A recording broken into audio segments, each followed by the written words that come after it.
चतुर्थ श्रेणी कुनि कुनि पिला माने आज आम ये भिडियो तुम गणित बही पाठ 5 क्षेत्रफल परिमाण मापिबा तो पिला माने एही विषयटीर आज आम उदाहरण गुड़िक भल भाव बुझा तो पिला माने ता पूर्व तुम मैंने जदि यही चैनल नुआ अच्छ ताहले जल्दी जल्दी चैनल टी को प्रथमे सब्सक्राइब कर दियो ता सहित पाखरे थिबा बेल आइकन को दबाई दियो तो पिला माने जहा फल मु जेतेबेले भी एही वीडियो अपलोड करी संगे संगे तुम मानक पाखक नोटिफिकेशन चल जिवो और तुम मैंने घरे बसी एही वीडियो देखिपार तो पिला माने आज आम पढ़ा कौन ना पाठ 5 क्षेत्रफल परिमाण मापिबा तो पिला माने तुम माने सब निज निज गणित बहीर 22 नंबर पृष्ठा खोलो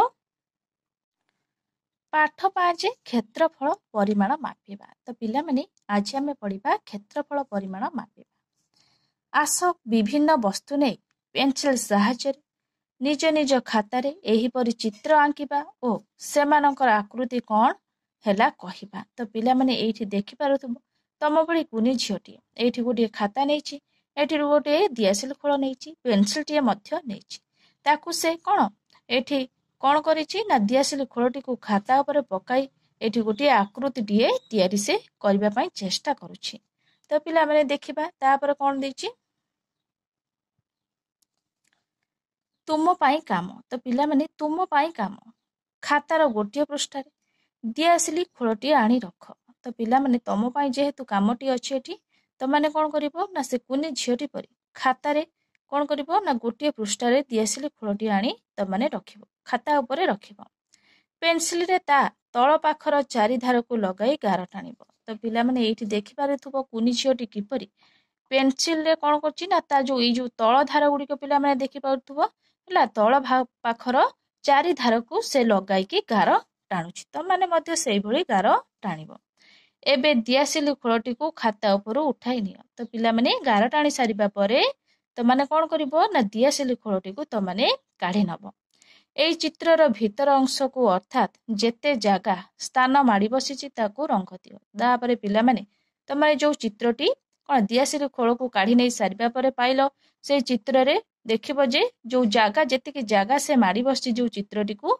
तमे ताको कोन करिवो ना रंग देइतबो सेही परी चूड़ी 1 टंकिया मुद्रा पेंसिल बाक्स ज्यामिति बाक्स रे थिबा प्रोट्राक्टर ओ सेट स्क्वायर आदि नै विभिन्न आकृतिर चित्र करी रंग दियो तो पिला माने सेही परी तम माने कोन करिवो तम माने देखिथिबो तम माने को मा चूड़ी पिंधुथिबे चूड़ी आनिबो आ 1 टंकिया पिला माने मुद्रा कोन ना टंकिया जो मुद्रा हैला ताको मध्य आनिबो पेंसिल बाक्स पिला माने आनिबो ज्यामिति बाक्स रे थिबा कोन पिला माने ज्यामिति बाक्स रे हमें कोन देखिबा को पाइथौ ना सेट स्क्वायर ना प्रोट्राक्टर ए सब जिनछ हमें देखिबा को पाइथौ ताको सहाय्य से सब को नेकी त माने विभिन्न आकृतिर चित्र करिबो आ ताको रंग मध्य देइथबो हला तापर देखिबा पिला माने कोन देछि प्रश्न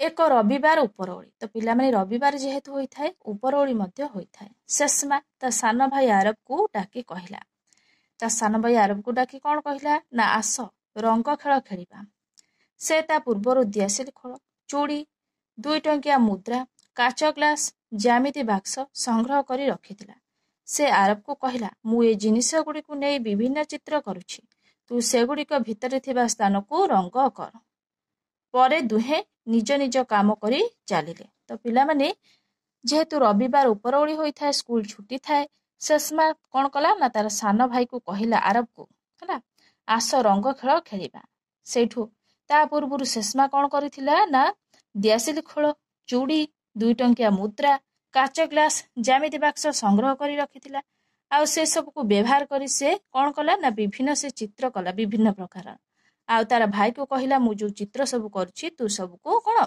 से सब को रंग कर परे दुहे निज निज काम करी चलिले तो पिला माने से माने कोन कले ना निज निज काम करी चलिले तो पिला माने से गुडी को व्यवहार करी से माने एई भली जिंछ कोन पिला माने एई भली चित्र से माने अंकन कले हैला एई भली आकृतिर चित्र से माने अंकन कले तापरे कहिछि प्रश्न कोन देछि ना वर्तमान तुमे खाता रे एई भली चित्र गुडी को आंक सेही चित्र गुडी को भीतर अंश को विभिन्न प्रकारर रंग दियो तो पिला माने तु माने कोन करिवो ना तुम खाता रे एही भली त माने दियासिल खोल सहाय्य रे एही भली टंकिकिया मुद्रा सहाय्य रे एही भली ज्यामिति बाक्स रे थिबा प्रोट्राक्टर सहाय्य रे एही भली सेट स्क्वायर सहाय्य रे एही भली भाबरे विभिन्न प्रकारर चित्र ତମାନେ ଅଙ୍କନ କରିବ।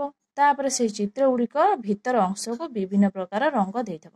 ଭିତର ଅଂଶ କହିଲେ ପିଲାମାନେ ଏଇଗୁଡ଼ିକୁ ବୁଝଉଛି ହେଲା। ଏଇଭଳି ଭିତର ଅଂଶକୁ ତମାନେ ରଙ୍ଗ ଦେଇଦେବ ହେଲା। ତମାନଙ୍କ ପାଖରେ କଲର ପେନସିଲ ଥିବ, ତମାନେ ବିଭିନ୍ନ କଲର ଏଇଠି ଦେଇଦେବ ହେଲା। ଏବେ କହ। ତ ପିଲାମାନେ ଏବେ କହିବା କ'ଣ? ତୁମେ ଆଙ୍କିଥିବା ବିଭିନ୍ନ ଚିତ୍ର ଆବଦ୍ଧ କି? ତ ପିଲାମାନେ ତମାନେ ଯୋଉ ଚିତ୍ର ସବୁ ଖାତାରେ ଆଙ୍କିଥିଲ ସେ ସବୁ ଚିତ୍ର ଆବଦ୍ଧ କି? ତ ପିଲାମାନେ ଆବଦ୍ଧ ଏଇଠି ଲେଖିଦବ ତମାନେ କ'ଣ? ଆବଦ୍ଧ ହେଲା। ଏଇଠି ଲେଖିଦବ ଆବଦ୍ଧ ହେଲା। ତାପରେ ଏହି ସବୁ ଚିତ୍ରର ସୀମାର ଦୈର୍ଘ୍ୟର ସମଷ୍ଟିକୁ କ'ଣ କୁହନ୍ତି? ତ ପିଲାମାନେ ଏଇ ସବୁ ଯୋଉ ଚିତ୍ର ତମାନେ କରିଛ ସେଇ ସୀମାର ଦୈର୍ଘ୍ୟର ସମଷ୍ଟିକୁ କ'ଣ କୁହନ୍ତି? ହେଲା, ଦୈର୍ଘ୍ୟର ସମଷ୍ଟିକୁ ପରିସୀମା କୁହନ୍ତି, ଆମେ ଜାଣିଛେ ଭଲ ଭାବରେ। ଏଇଠି ତମେ ଲେଖିଦବ ପରିସୀମା। ତାପରେ ଦେଇଛି ତୁମେ ସେଗୁଡ଼ିକର କେଉଁ ଅଂଶକୁ ରଙ୍ଗ କରିଛ? ତାହେଲେ ତୁମେ ସେଗୁଡ଼ିକର କେଉଁ ଅଂଶକୁ ରଙ୍ଗ କରିଛ? ଭିତର ଅଂଶକୁ ରଙ୍ଗ କରିଛ। ତାହେଲେ ଏଠି ଲେଖିଦବ ଭିତର ଅଂଶ। ଏଠି ଲେଖିଦବ ଭିତର ଅଂଶ ହେଲା, ଭିତର ଅଂଶକୁ। ତୁମେ ସେଗୁଡ଼ିକର କେଉଁ ଅଂଶକୁ ରଙ୍ଗ କରିଛ? ନା ଭିତର ଅଂଶକୁ ରଙ୍ଗ କରିଛ। ଏହି ଚିତ୍ର ଗୁଡ଼ିକ ଯେତିକି ଜାଗା ମାଡ଼ି ବସିଛନ୍ତି ତାକୁ ସେହି କ୍ଷେତ୍ରର କ'ଣ କୁହାଯାଏ? ତ ପିଲାମାନେ ସେ ଯୋଉ ଚିତ୍ର ଗୁଡ଼ିକ ତମାନେ ଆଙ୍କିଛ ସେ ଯେତିକି ଜାଗା ମାଡ଼ି ବସିଛନ୍ତି ତାକୁ ସେହି କ୍ଷେତ୍ରର କ'ଣ କୁହାଯାଏ? କ୍ଷେତ୍ରଫଳ ହିଁ କୁହାଯାଏ। ମନେ ରଖିବ, କ୍ଷେତ୍ରଫଳ ହିଁ କୁହାଯାଏ। ଏଇଠି ତମାନେ ପେନସିଲ ସାହାଯ୍ୟରେ ଲେଖିଦବ କ୍ଷେତ୍ରଫଳ ହିଁ କୁହାଯାଏ। ତାପରେ ପିଲାମାନେ ଦେଖିବା କ'ଣ ଦେଇଛି। ଏକ ଆବଦ୍ଧ କ୍ଷେତ୍ରର ସୀମାରେଖା ଓ ତାର ଭିତର ଅଂଶକୁ କ୍ଷେତ୍ର କୁହାଯାଏ। ଏହାର ପରିମାଣକୁ କ୍ଷେତ୍ରଫଳ କହନ୍ତି। ତ ପିଲାମାନେ ମନେ ରଖିବ ଏକ ଆବଦ୍ଧ ଚିତ୍ର। ତ ପିଲାମାନେ ଆବଦ୍ଧ ଚିତ୍ର କହିଲେ କ'ଣ? ଏଇ ଯୋଉ ଚିତ୍ର ସବୁ ଦେଖୁଛ ତମାନେ ଏଇଠି ଗୋଟିଏ ଆବଦ୍ଧ ଚିତ୍ର। ଆର ଭିତରକୁ ଯିବା ପାଇଁ କିଛି ବି ରାସ୍ତା ନାହିଁ ହେଲା। ଏ ଗୋଟେ ସବୁ କ'ଣ? ଆବଦ୍ଧ ଚିତ୍ର। ପିଲାମାନେ ଏଇଟା ଗୋଟେ ଦେଖିପାରୁଥିବ, ଏଇଟା ଗୋଟେ ଆବଦ୍ଧ ଚିତ୍ର ନୁହେଁ। ସେ କହିଛି କ'ଣ? ନା ଏକ ଆବଦ୍ଧ କ୍ଷେତ୍ରର ସୀମାରେଖା ଓ ତାର ଭିତର ଅଂଶକୁ କ୍ଷେତ୍ର କୁହାଯାଏ। ପିଲାମାନେ ଏଇ ଯୋଉ ଭିତର ଅଂଶକୁ କ୍ଷେତ୍ର କୁହାଯାଏ। ଏହାର ପରିମାଣକୁ କ୍ଷେତ୍ରଫଳ କହନ୍ତି। ତ ପିଲାମାନେ ଏହାର ପରିମାଣକୁ କ'ଣ କୁହନ୍ତି? ନା କ୍ଷେତ୍ରଫଳ କହନ୍ତି। ତ ପିଲାମାନେ ଆକୁ ତମାନେ ଅଣ୍ଡରଲାଇନ କରିଦବ, ତମାନେ ମନେ ରଖିବ ହେଲା। ତାପରେ ଦେଇଛି ତଳେ ଦିଆଯାଇଥିବା ଚିତ୍ର ମଧ୍ୟରୁ ଯାହାର କ୍ଷେତ୍ରଫଳ ନିର୍ଣ୍ଣୟ କରାଯାଇ ପାରିବ ତା ଉପରେ ଠିକ୍ ଚିହ୍ନ ଦିଅ। ତ ପିଲାମାନେ ସେ କହୁଛି ତଳେ କେତେ ଗୁଡ଼ିଏ ଚିତ୍ର ଦେଇଛି। ଏଇ ଚିତ୍ର ଗୁଡ଼ିକ ମଧ୍ୟରୁ ଯାହାର କ୍ଷେତ୍ରଫଳ ତମାନେ ନିର୍ଣ୍ଣୟ କରିପାରିବ ତା ଉପରେ ଠିକ୍ ଚିହ୍ନ ଦିଅ।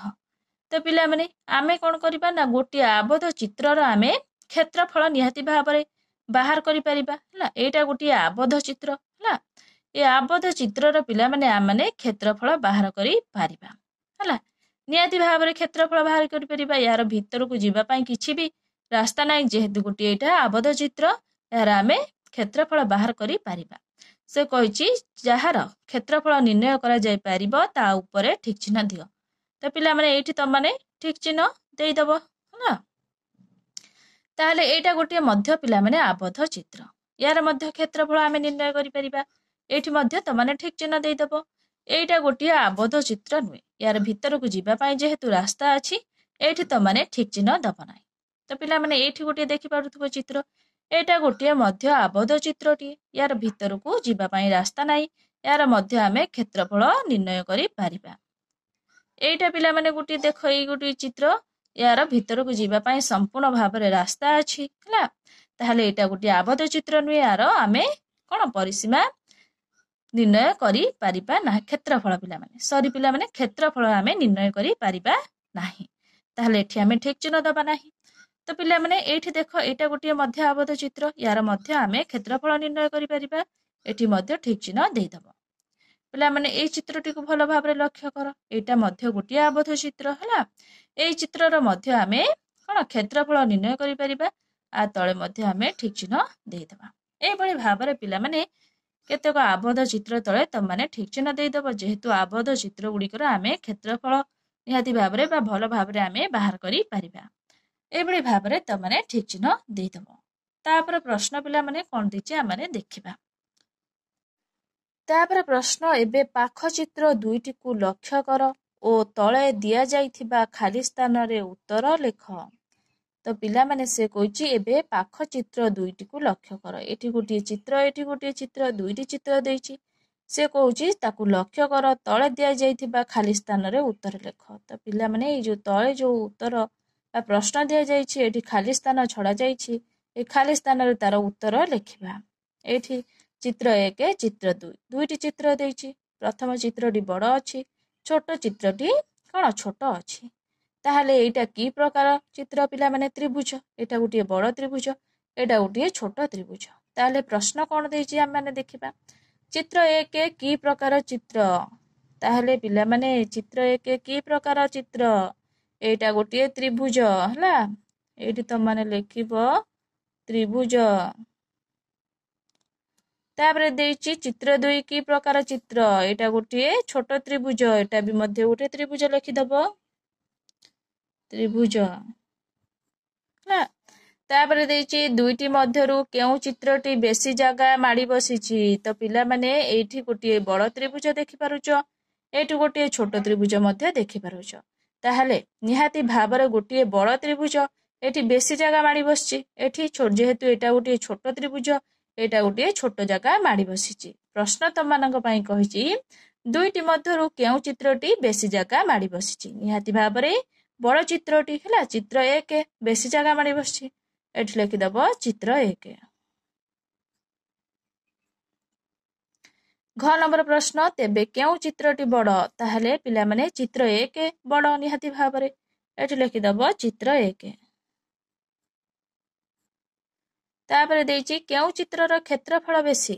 ତ ପିଲାମାନେ ଯେଉଁ ଚିତ୍ରର କ'ଣ ବଡ଼, ସେଇ ଚିତ୍ରଟି ନିହାତି ଭାବରେ ବେଶୀ ସ୍ଥାନ ଅଧିକାର କରିଛି ହେଲା। ନିହାତି ଭାବରେ ସେଇ ଚିତ୍ରର କ'ଣ କ୍ଷେତ୍ରଫଳ ବେଶୀ ହବ ହେଲା।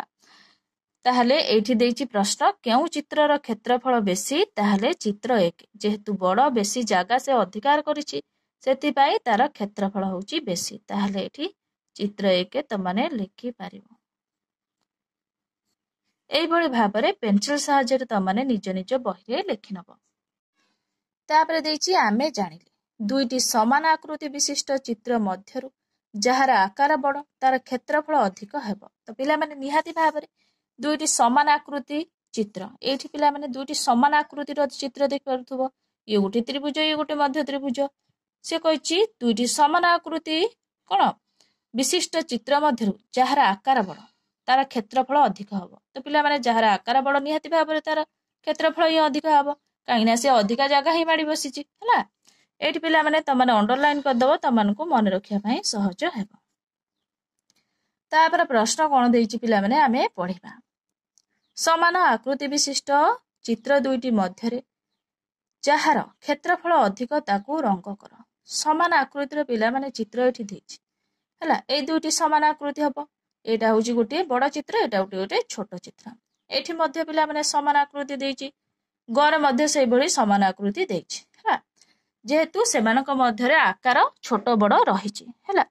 ଏଇଟା ବଡ଼ ହେଲେ ଏଇଟା ଛୋଟ ରହୁଛି, ଏଇଟା ବଡ଼ ହେଲେ ଏଇଟା ଛୋଟ ରହୁଛି, ଏଇଟା ବଡ଼ ହେଲେ ଏଇଟା ମଧ୍ୟ ଛୋଟ ରହୁଛି। ସେ କହିଛି ଯୋଉ ଦୁଇଟି ସମାନ ଚିତ୍ର ଦେଇଛି ହେଲା, ସେଇ ଯୋଉ ଦୁଇଟି ଚିତ୍ର ମଧ୍ୟରେ ଯାହାର କ୍ଷେତ୍ରଫଳ ଅଧିକ ହବ ତାକୁ ରଙ୍ଗ କରିବ। ତ ପିଲାମାନେ ନିହାତି ଭାବରେ ବଡ଼ ଚିତ୍ର ଯେହେତୁ ଯୋଉଠି ଥିବ ସେଇଠି ନିହାତି ଭାବରେ ସେ ବେଶୀ ଜାଗା ଅଧିକାର କରିଛି, ନିହାତି ଭାବରେ ତାର କ୍ଷେତ୍ରଫଳ ମଧ୍ୟ ଅଧିକ ରହିବ, ତାକୁ ରଙ୍ଗ ତମମାନେ ଦବ। ତ ପିଲାମାନେ ଏଇଠି ପିଲାମାନେ ଦୁଇଟି ଚିତ୍ର ଅଛି ହେଲା, ସମାନ ଆକୃତିର ଚିତ୍ର ତମମାନେ ଦେଖୁଛ ଏଇଠି। ତାହେଲେ କାହାର କ୍ଷେତ୍ରଫଳ ଅଧିକ ହବ? ଏଇ ଚିତ୍ରଟିର କ୍ଷେତ୍ରଫଳ ଅଧିକ ହବ। ଆକୁ ତମମାନେ କଲର ପେନସିଲ ସାହାଯ୍ୟରେ ରଙ୍ଗ କରିନେବ ହେଲା। ମୁଁ ପିଲାମାନେ ଖାଲି ଠିକ ଚିହ୍ନ ଦେଇ ଦଉଛି, ତମମାନେ କଲର ପେନସିଲ ସାହାଯ୍ୟରେ ରଙ୍ଗ କରିନେବ। କାହିଁକି ନା ମୁଁ ଏଇ କଲର କଲେ ଭିଡ଼ିଓଟି ବହୁତ ଲଙ୍ଗ ହୋଇଯିବ ହେଲା, ଯାହାଫଳରେ ତମମାନଙ୍କ ପାଇଁ ବହୁତ ଅସୁବିଧା ହେବ। ତ ପିଲାମାନେ ଖ ନମ୍ବର ଚିତ୍ରରେ ଏଇଠି ଦେଖିପାରୁଥିବ ସମାନ ଆକୃତିର ଚିତ୍ର ଅଛି। ଏଇ ଚିତ୍ରଟି ଯେହେତୁ ବଡ଼ ଅଛି, ଏହାର କ୍ଷେତ୍ରଫଳ ମଧ୍ୟ ଅଧିକ ହବ। ଏଇ ଚିତ୍ରରେ ତମମାନେ ରଙ୍ଗ ଦେଇଦବ। ଗ ନମ୍ବର ଚିତ୍ର, ଏଇ ଦୁଇଟି ଚିତ୍ର ମଧ୍ୟରୁ ଏଇ ଚିତ୍ରଟି ବଡ଼ ଅଛି ହେଲା, ଯେହେତୁ ଏହାର କ୍ଷେତ୍ରଫଳ ଅଧିକ ହେବ, ଏଇ ଚିତ୍ରରେ ତମମାନେ ରଙ୍ଗ ଦେଇଦବ। এইଭଳି ଭାବରେ ତମମାନେ ପିଲାମାନେ ମୁଁ ଯୋଉଠି ବି ଠିକ ଚିହ୍ନ ଦେଇଛି ହେଲା, ଯେଉଁ କ'ଣ ଚିତ୍ରର ଆକୃତି ବଡ଼ ବା ଯିଏ ବେଶୀ ସ୍ଥାନ ଅଧିକାର କରିଛି, ନିହାତି ଭାବରେ ତାର କ୍ଷେତ୍ରଫଳ ମଧ୍ୟ ଅଧିକ ହେଲା, ताको कौन करिवो ना तमे रंग देइदबो हैला बड़ चित्र रे तमने रंग देइदबो तापर देइछि तुम पई काम पिला माने तुम पई काम कौन देइ देखिबा तुम श्रेणी रे थिबा टेबुल रो ऊपर पाखरे तुमर ओ तुम सांग मानकर गणित बही गुडी को नेई सजाओ तो पिला माने तमाने कौन करिवो ना तुम श्रेणी गृह रे थिबा टेबुल ऊपर तुम पाखरे बा तुम सांग मानक पाखरे थिबा गणित बही गुडी को नेकी तमाने टेबुल ऊपर नेकी रखिकी सजाइबो गणित बही गुडी को लगाई लगाई रख गणित बही गुडी को कौन करिवो पिला माने ना लगाई लगाई की रखिबो जेपरी सबुड़िक मध्य कौनसी खाली स्थान बा फांका स्थान न रहे तो पिला माने बही गुड़िक एपरी रखिबो टेबुल उपरे जेपरी टेबुल उपरे किछि भी खाली स्थान देखा न जिवो केतोटी गणित बही द्वारा टेबुल रो ऊपर भागटी संपूर्ण रूपे घोड़े होई रहिला तो पिला माने केतोटी कोन गणित बही द्वारा टेबुल रो ऊपर भागटी निहाती भाबरे संपूर्ण भाबरे घोड़ा हेकी रहिला अर्थात टेबुल ऊपर भागर क्षेत्रफल तो पिला माने टेबुल रो ऊपरी भागर क्षेत्रफल आमे किपरि बाहर करिबा ना गणित बही मलाटर क्षेत्रफल तो पिला माने केतोटी गणित बही द्वारा टेबुल रो ऊपरी भाग घोड़ा हेतिबो तो मने कर पिला माने एठी तो माने 10 लिखि दबो ना 10 टी गणित बही द्वारा टेबुल रो ऊपरी भाग कोन पूरा रहितिबो ना कोठी भी किछि खाली स्थान नथिबो एठी लिखि दबो किपरि बाहरिबो टेबुल रो ऊपरी भागर क्षेत्रफल ना गणित बही मलाटर क्षेत्रफल इनटू 10 हैला 10 टी बही द्वारा आमे टेबुल रो ऊपरी भाग को निहाती भाबरे कोन निहाती भाबरे टेबुल रो ऊपरी भाग को आमे कवर करि परिबा तापर एठी प्रश्न देछि सही परि गोटाए पोस्ट कार्ड रो ऊपरी भाग को दियासिली खोल रे सजाई तार क्षेत्रफल केते हेबो निर्णय कर तो पिला माने सही बळी भाबरे तमाने कोन करिवो ना गोटिए पोस्ट कार्ड आनिबो ता ऊपर दियासिली खोल को एमिति भाबरे सजाइबो जेमिति तार कोनोसी स्थान रे भी फांका न रहिबो तापरे तार कोन करिवो ना क्षेत्रफल तमाने निर्णय करिवो तापरे 3 नंबर प्रश्न पिला माने तुम गणित बहिर मलाट ऊपर दियासिली खोल सजाओ पुणी कौन करिवो ना तुम गणित बही के आनिबो ता ऊपर दियासिली खोल को सजाइबो जेपरी कोनोसी जागा खाली न रहे तो पिला माने सेही बडी सजाइबो किपरि ना जे भली कोन गणित बहिर ऊपरी भाग कोन खाली न रुहे मोट रे केतोटी दियासिली खोल द्वारा गणित बहिर मलाट रो ऊपर भाग घोड़ाई होई गला तेणु बहिर ऊपर भागर क्षेत्रफल शेषमान डैश गुरण गोटिए दियासिली खोलर गोटिए पाखर क्षेत्रफल ताहले एठी पिला माने मने कर केतोटी दियासिल द्वारा तम गणित बहिर मलाट रो ऊपर तमे संपूर्ण भाव रे कवर करि परिथिबो तो पिला माने एठी त माने लिखितबो केते ना 30 टी हैला 30 टी दियासिली खोल साहाଯ୍ୟରେ तमाने तम गणित बहिर ऊपरी भाव को भल भाव रे तमाने सजाई पारिबो हैला भल भाव रे एमिति सजाइबो जे जेमिति कोनोसी जागा खाली न रहे ताहले तेणु बहिर ऊपर भागर क्षेत्रफल किपरि बाहर करिवो ना जेतिके दियासिली खोल रे तमाने तम गणित बहिर ऊपर भाग को सजाई थिबो हैला सेतिकिटी दियासिली खोल गुरण गोटिए दियासिली खोलर गोटिए पाखर क्षेत्रफल हैला तो पिला माने एही भली भाव रे तमानक पई काम अछि तमाने करिनबो तो पिला माने नेक्स्ट तमानक पई आसी गला अभ्यास कार्य तो पिला माने नेक्स्ट वीडियो रे आमे अभ्यास कार्य आलोचना करिबा पाठ 5 रो तो पिला माने निहाती भाव रे आशा करूछि तमानक एही वीडियोटी भल लागिथिबो जे तमानक एही वीडियोटी भल लागिथाय निहाती भाव रे लाइक करिवो शेयर करिवो आ सब्सक्राइब करिया को जमा भी भूलिबनी थैंक यू।